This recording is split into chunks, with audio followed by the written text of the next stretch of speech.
Did you know that across the Midwest there are thousands of young adults waking up every morning before sunrise in the summer to get started on the new season of detasseling? And why do they do this? They do this for you.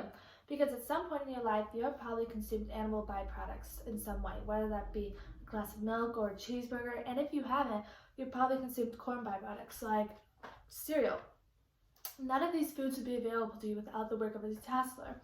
I myself actually have been a detasseler. I started at the age of 14 and I have done it every summer since for 5 years. And this is definitely not a job I take for granted because there have been a few pivotal moments in my life, but my first job, detasseling, is definitely one of the most influential of them. I learned many valuable lessons at a young age, and I am continuing to learn lessons throughout the seasons. In this speech, I am going to give you some basic information about detasseling, my own experience with the work, and lessons that I learned doing it. So first off, let me explain to you guys what detasseling is.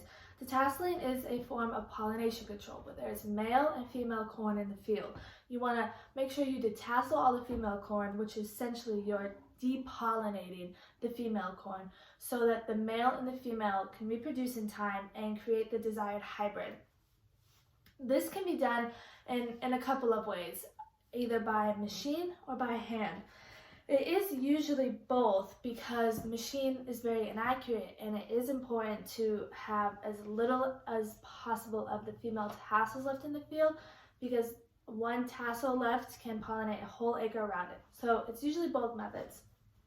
And a misconception that I think some people may have is that the corn that is being detasseled or the field corn or the corn that is mostly in Iowa is not the type of corn that you eat on the cob. It's not the dinner table corn. It is the corn that goes into feeding livestock and it's the corn that goes into making cornstarch and corn syrup. So it is not the corn on the cob type of corn.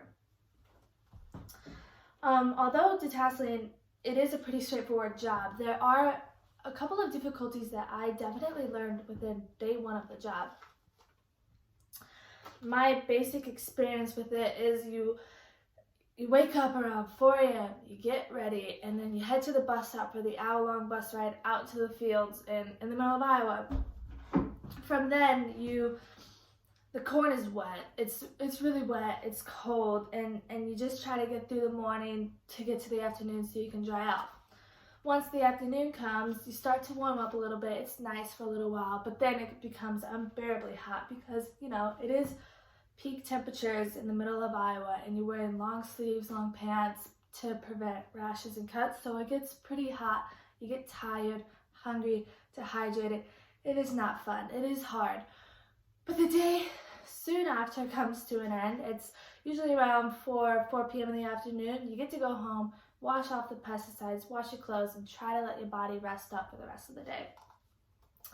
This basically remains a constant cycle for about 3 to 4 weeks in every season, no days off. But I definitely learned my lesson within day one of the job.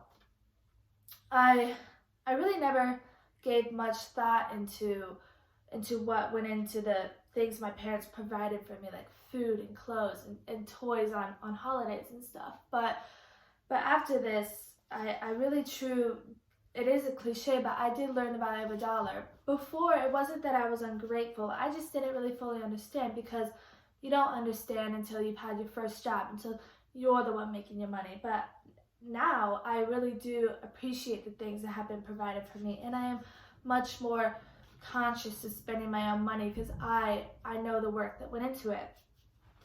The other influential lesson that I learned is that hard work truly does pay off.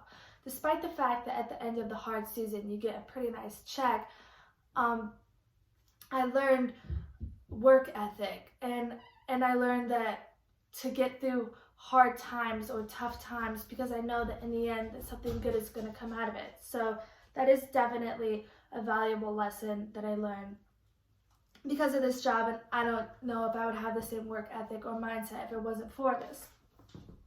In conclusion, although detasseling is easily one of the worst jobs I have had, I wouldn't trade it for the world. I did learn many lessons and experiences that are going to influence the rest of my life. I hope you enjoyed learning some basic information about the job, my own experience, and the lessons that I learned. And I hope that if you're one of the millions of people in America who consume animal byproducts on the daily or corn byproducts, I hope you now know the type of work that goes into providing your favorite meals. Lastly, in addition to those other 2 lessons that I learned that there truly is nothing more beautiful than a sunrise over a dewy, wet cornfield in the middle of Iowa.